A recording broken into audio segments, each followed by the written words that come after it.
సమస్యలను చర్చల ద్వారా పరిష్కరించుకోవాలి తప్ప ప్రాణాలు తీసుకోవడం సరైన నిర్ణయం కాదని ఆర్టీసీ జేఏసీ నేతలతో జరిగిన చర్చల సందర్భంగా డిప్యూటీ సీఎం భట్టి విక్రమార్క అన్నారు. ఆర్టీసీ కార్మిక సోదరుడు శంకర్ గౌడ్ మరణించడం చాలా బాధాకరమని, ఇలాంటి విషాదకర సంఘటనలు పునరావృతం కాకుండా ప్రభుత్వం తరపున తాము కార్మిక సంఘాల నేతలు సమిష్టిగా కార్మికులకు పిలుపునిచ్చాము అన్నారు.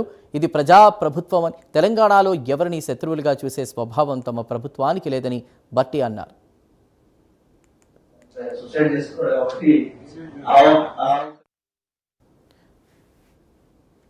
ఇక ఆర్టీసీ అనేది మన రాష్ట్రంలో అతిపెద్ద ప్రభుత్వ రంగ సంస్థని, ఇతర రాష్ట్రాల్లో సంస్థల పరిస్థితి వేరుగా ఉన్నా మన సంస్థను మనం బలోపేతం చేసుకోవాల్సిన అవసరం ఉందన్నారు.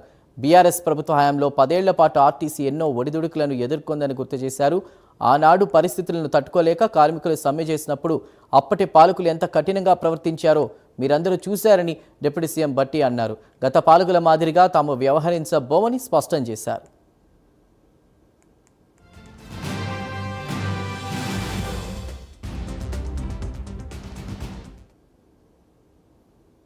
బడ్జెట్ సమావేశాలు, డీలిమిటేషన్, మహిళా బిల్లు, ఇతర రాష్ట్రాల ఎన్నికల ప్రచారంలో సీఎం రేవంత్ రెడ్డి ఇతర మంత్రులు బిజీగా ఉన్న సమయంలో అకస్మాత్తుగా సమ్మె నిర్ణయం తీసుకోవడం వల్ల ఒక కార్మికుడిని కోల్పోవాల్సి వచ్చిందని భట్టి విక్రమార్క అన్నారు.